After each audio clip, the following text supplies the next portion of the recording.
Welcome everybody to the Monkey and the Monster YouTube channel. This is our very first YouTube video with the Agents of S.H.I.E.L.D. Season 3 Episode 1 recap. So, I am the Monster, also known as Andy, and I am the Monkey, also known as Priscilla. Alright, today we're going to talk about Agents of S.H.I.E.L.D. So, any thoughts on Episode 1? I liked it. I liked it a lot. I thought it really moved forward with the storyline. I felt we got a lot of character development first episode, new characters, and we got to see right off the bat that Gemma was on some weird planet. Gemma? On some strange planet? I do not know. Hopefully we get more into that in the season, which pretty sure we will. Yeah. So did you like it? Yeah, I thought it was awesome. I thought the episode was really great.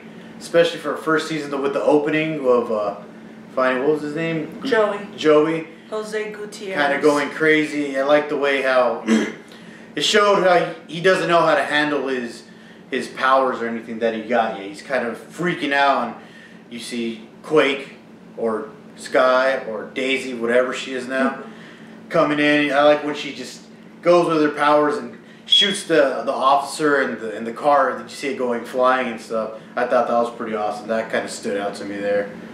Of course, any other parts that stood out to you? What about Fitz? Fitz? We've seen Fitz step up his game so much today, or this episode. I was really impressed. I do like that there was still that human part of him where, you know, even though he was there in Morocco, he was kicking some butt there, he still like had his gadgets and stuff that we know from previous seasons that Fitz carries around with him. Yeah, I really like that, how he stepped up and he was kind of a badass, but at the same time he still kind of fits and he used his smarts, and and like the guy pointed out, the bad guy there, that, you know, he's a man with nothing to lose. He's dumb, but still he's still very clever and smart. So he kind of set them up with the tools or the gadget that he had, and it didn't show like, oh, now he's Fitz and has all this awesome martial arts, but he still kind of tricked them in the way he took the artifact and he took off running. You know, it was a nice little step up for Fitz to show, you know, he's really stepping into his own, but he's also not, you know, some crazy martial artist. He still fits there. I thought that was pretty awesome. Still a S.H.I.E.L.D. agent. Yeah. He's not giving up on Gemma, which was pretty cool. Yeah. Let's see. A lot of new plots, a lot of new different formations going on that we see, a lot of different storylines that are setting up in this one episode that we see that we can be able to follow at least for a few episodes. Like, we got to know a little more about this Gemma Fitz. We know more about Daisy, as we learned she's going by Daisy. It's not Sky anymore, it's Daisy. And we also got to see the maybe new areas of the facility of S.H.I.E.L.D. Yeah, that was another thing that I thought was pretty cool is when Coulson was like, oh, I like playing with my new toy. Yeah. When they pointed out he had a new jet, that was pretty awesome. The new upgraded super gigantic jet that they have now. So that was pretty cool. Question I do have about that jet, who's flying it? Where's May? May? I have no idea where May is. Last we seen, May was jetting off with her ex-hubby, but she's on vacation. like an extended vacation, but will we see her come back? Hopefully. Hopefully. Hope she'll come back and kick some more arse. We need the cavalry back is all I can say. We need her back. Another interesting thing I found in this episode was Sky and Mac going, and they found Lincoln, who was now, I guess, gave up his inhuman life and he decided to go to work as a doctor. And what I really liked about that scene in particular was that it showed that even though he was trying to live a normal life, it wasn't normal, okay? They're still tracking him. He was still in the database as an inhuman or somebody that was not regular. Right. Yeah, so he was in the database and they showed that somebody was actually keeping tabs on him. So they knew something was going on with Lincoln. What I really liked was when Lash was coming at Daisy and Lincoln, they both kind of put their powers together. You seen her with her Quake, that was awesome. Yeah, her using her power and Lincoln using his power. And together it was just like really powerful, really strong. And they were able to use it together, which I really liked. I thought that was like, it showed a lot of like... What about Lash? What were your thoughts on Lash? I thought he was pretty awesome. I don't know, an avatar on steroids? I don't know. The only issue I had with Lash was when they kind of showed him, it looked like he had a bunch of feathers and stuff just sticking out of him. It kind of reminded me of like something out of Labyrinth. Yeah. Out of something out of Labyrinth on steroids. Jim Henson's creation. Yeah. I thought that was probably my only gripe about Lash. But other than that, the scenes that he was in were pretty awesome. I found those pretty cool. What about him breaking through that wall or melting it, or I don't know what he did Making there. his own portals? Yeah, that was pretty interesting, I felt. Yeah, Lash was pretty awesome in this episode here. What about Coulson and Rosalind? Oh, that was pretty awesome. I thought at first I wasn't sure what she was or who she was, and that standoff where when Coulson goes and he thinks that they have her, and he says, "Oh, you weren't hard to track." She, "Oh, really?" or something along those lines. I'm paraphrasing here, but I know I'm butchering it, but where she says, "Oh, really? You weren't too hard to find," or something along those lines there, and she just handcuffs him. And next thing you know, Hunter and Coulson are kind of standing there, and then Coulson flips it on them afterwards when she gets the phone call that they both got, which is pretty awesome. I like the way their dialogue was going back and forth, kind of a banter there, and then it kind of switches into like, wait, if it wasn't you that was doing it, who was it? So that kind of, that was pretty cool, and they both get that phone call. Yeah. There was a lot of comedy in there, which I liked, but it was also really serious, and it was a really good dialogue between those two there. I really enjoyed that. Yeah. How about Hunter and Bobby? I think that's something we should kind of talk about here, because last season there was an up and down.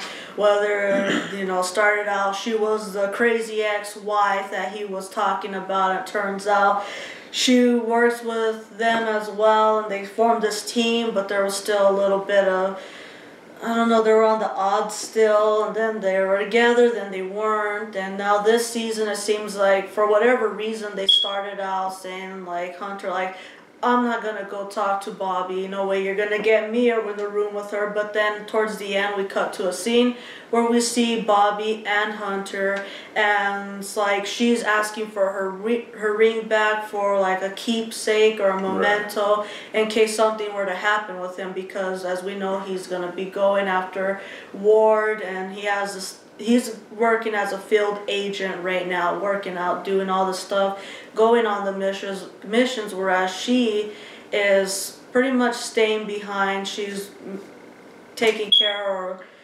assessing the Inhumans that they're trying to track down, maybe doing a transition phase for them, find out things, and we're seeing that there's different weapons and stuff that her and Mac are together learning about, different things that we see that she's doing back at the base, whereas Hunter's working on the field. So I think that's kind of, I don't know if I find it interesting or a little confusing that they're back and forth, but they don't exactly say why. Yeah, that whole relationship between Hunter and Bobby is kind of confusing. I'm hoping maybe they build on it a little bit more and kind of clarify where they're at with that whole thing there. Speaking of Ward, there was no Ward this episode. No. No Ward, no May. Who else was missing from this episode? I think that's about it.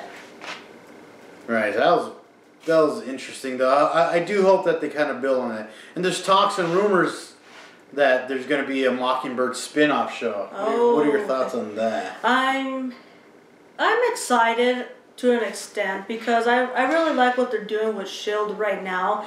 I like that it gives enough of both Bobby, her character line. She's still developing right now. I don't know if necessarily it's gonna be like as great as a hit as S.H.I.E.L.D. because I think within S.H.I.E.L.D. there's so many different storylines, and it builds like the arc each season where there's enough material from different perspectives, different characters, that it keeps the show interesting. And I kind of feel like if they go off onto another show, that'll kind of take away a little from what S.H.I.E.L.D. has to offer, like the main stuff that S.H.I.E.L.D. gives. I gotta be honest, I'm not that sold on a spin-off of Mockingbird. I mean, sounds like a cool concept. I don't think it'll catch on or be as much of a hit as Agents of S.H.I.E.L.D. is, or even Agent Carter, or even the Netflix series like Daredevil and those. I just don't see it catching on like those will. But I could be wrong. You never know. If it does come to fruition, then hey, it might be a hit and might not be. We don't know. I don't know for sure. Yeah, so hopefully get a little more into those two characters, Hunter and Bobby, coming up this season. Yeah. Kind of expand on that. Secret Warriors. Seems like the Secret Warriors are starting to form here. Yes. I see that a lot too. I'm really excited about that. I feel like maybe the first time in like couple like different story arcs that Marvel has put out, Secret Warriors is something I'm really like excited about. I think namely because so far in the MCU, what we see is characters that, for the most part, we already know of, like Iron Man, Captain America, but Secret Warriors, I feel, is something that it's new. There's a lot of new characters and a new direction that Marvel's going in, that we actually do get to see formations at this time of new characters, new people, new species coming. New humans. Yeah. I think it gives a lot to work with and more material to draw from. And it's kind of becoming its own thing on Agents of S.H.I.E.L.D. too, as opposed from just, drawing from the MCU. I think the more Agents of S.H.I.E.L.D. is going on, the more it's becoming stronger as a standalone show, other than trying to draw from the momentum of the MCU movies, the main features. I think the Agents of S.H.I.E.L.D. is really starting to come into its own, especially now with, Agent Carter was a hit, Daredevil. All those shows are really expanding the universe, but they're not too much. I view them like the tie-ins for major events in the comics. They add to the story, but you don't necessarily need them to know the full story. I mean, or to get the main story. So that's what the movies are, like the main plot lines. But all these television shows and Netflix shows, I think that they're great, and they're awesome for expanding the MCU.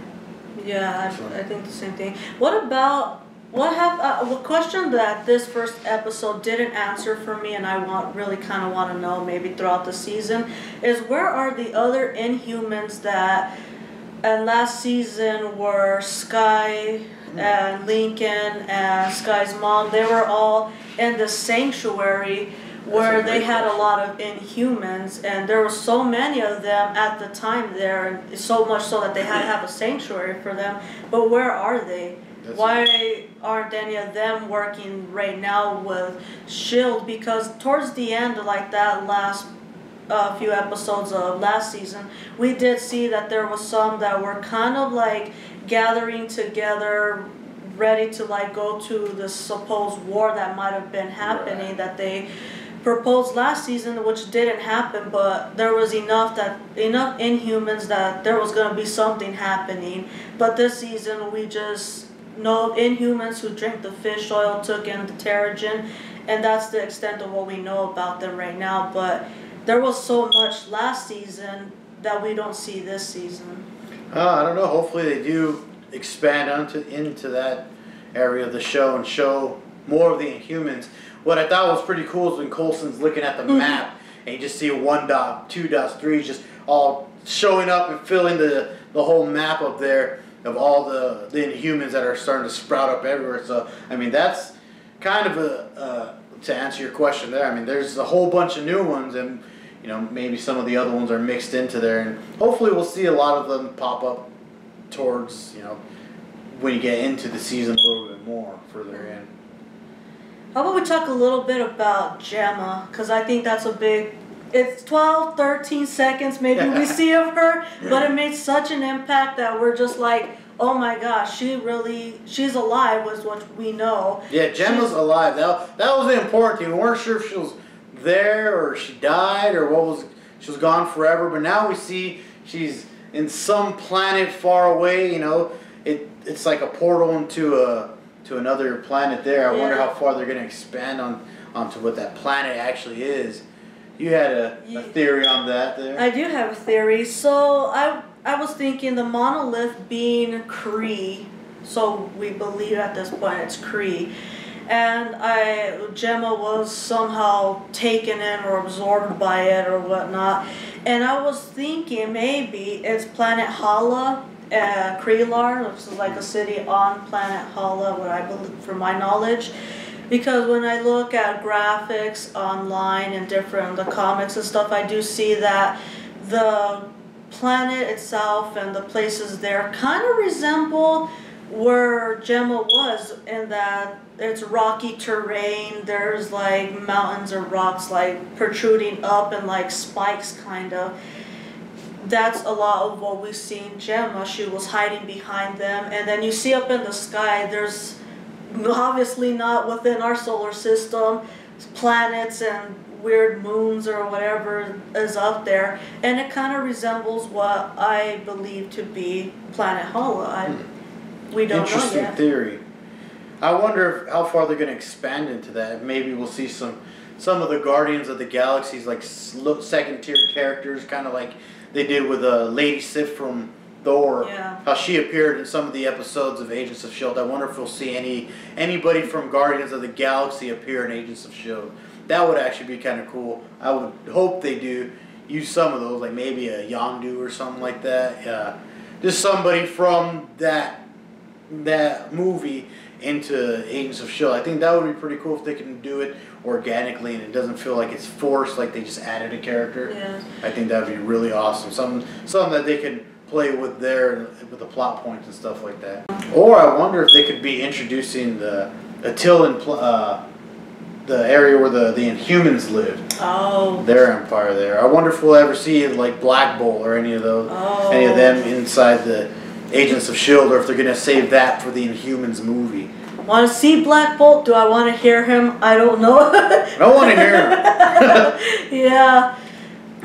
I'm gonna destroy everything. Yeah. What I thought a lot was last season. What we seen was that sort of map come to life where Coulson and the team were trying to put together all these different things, and then they flipped like on that one board, whatever they work on, they flipped and they found out it was a map and it was a Kree empire or territory. And I'm wondering if maybe that has to do or ties in some way to where Gemma's at. Because the monolith is from last season, we do see that. The map founded last season. I wonder if they're going to carry that arc into this season a little bit. Maybe expand upon it, play upon it a little bit. Interesting. You notice that there was a couple little Easter eggs or references towards the movies there? Yes. I thought that was pretty awesome. I did see that. There was a reference towards Ant-Man in there. Yeah. The Pym particles. Pym particle, Pymtech. Pymtech, there you go. Yeah, they're talking about the Pymtech, saying that, you know, maybe. What did they say about the Pymtech? I think Coulson's speaking to Fitz about something. I can't quite recall exactly what it was. They remember the mention of Pymtech. Also, what I liked was when they showed the President of the United States. The President House. Yeah, he was talking. He was giving maybe a press conference or whatnot. But he mentioned Sokovia. He mentioned London, and he mentioned New York. Which Sokovia, as we all know, Age of Ultron, London, which was Thor: The Dark World. Do we all know that? Maybe. I hope at this point we all know that. And New York, of course, the first Avengers. So I really like that part too. I mean, I don't know how much people caught that little part, but really like that. Those are pretty cool little references that were just tossed in there. I thought they worked. I do hope that we get maybe some type of a reference towards Hell's Kitchen, Daredevil, Punisher in particular. I'm pretty excited about for Daredevil's upcoming season. So hopefully we'll get a little bit of reference and a little tie into that. Maybe not. We don't know. I think it'd be kind of cool, but we shall find out as the season All I can say is that maybe at that, if they're going to have a tie-in, I just really want Foggy to go and handle somebody's case. That's the main tie-in we want. I hope Foggy appears in Agents of S.H.I.E.L.D. Since there's going to be obviously S.H.I.E.L.D. versus Hydra versus government kind of triangle relationship versus Lash, some type of relationship amongst them. Maybe there might be a court, and maybe we might have Foggy. Maybe. I don't know. Cool to see Foggy. And fingers crossed. Yeah. How about the preview? We've seen the preview. We've seen Ward. We've seen Hydra. Episode. Yes. Yeah, it was very Ward heavy preview there. So Ward's definitely going to be a big part of Agents of S.H.I.E.L.D. Season 3, as you can tell with him right here. So, I mean, they're very focused on Coulson and Skye, or Daisy now, and Ward in the promotion for it. So I don't know how that's going to go with Ward and Hydra. How powerful Hydra's going to become with Ward rebuilding and becoming the new head of Hydra, I guess. So we'll see how that ends up in the rest of the season there, which should play pretty cool. As you know, you cut off one head of Hydra, another grows. That is true. And we've seen last season, what, 2 heads were cut off. Then we've seen Baron von Strucker. Yeah, and Ultron, and so we obviously know there's no head of Hydra at that point. Head of Hole? We see at this point there's no head of Hydra, so it's up to Ward, being our main villain of this show. I think that he's gonna step up to the plate. He's gonna start this from the bottom up, just as Coulson started S.H.I.E.L.D. from the bottom up. And I think that there's maybe enough people within S.H.I.E.L.D. or within Hydra that, I think there might be a couple turning heads again, where within S.H.I.E.L.D. there was Hydra. I think within S.H.I.E.L.D. this time there might be some who will go on to Ward's side, I think, so he could kind of build up his Hydra. Because I don't think this is going to be the same Hydra that we've seen before. I think this is going to be more organic, and not that it's just big old organization. I think this one's going to be more like a terrorist kind of approach to Hydra. He's going to wreak havoc, but I'm excited to see that. Yeah, definitely a lot of things to look forward to in this season. So hopefully it'll be a great one. Oh, another thing, what about Coulson's arm? That was pretty cool. Ooh. His arm, they can just attach and reattach. I thought that was pretty cool. It was pretty cool. I wonder if any of these days we're going to see Coulson with like Iron Man, or he sticks his hand out, there's going to be some like fire or something coming out. Yeah. That would be pretty awesome. Give him his own weapon. Coulson. Yeah. Alright. Oh, you got anything else you want to add? No? Alright. Well, that does it for us here at the Monkey and the Monster channel here on YouTube. Make sure you subscribe, and if you have any questions or any thoughts of yourself, or you agree with us, disagree, let us know in the comments, and yeah, we hope to hear from you soon.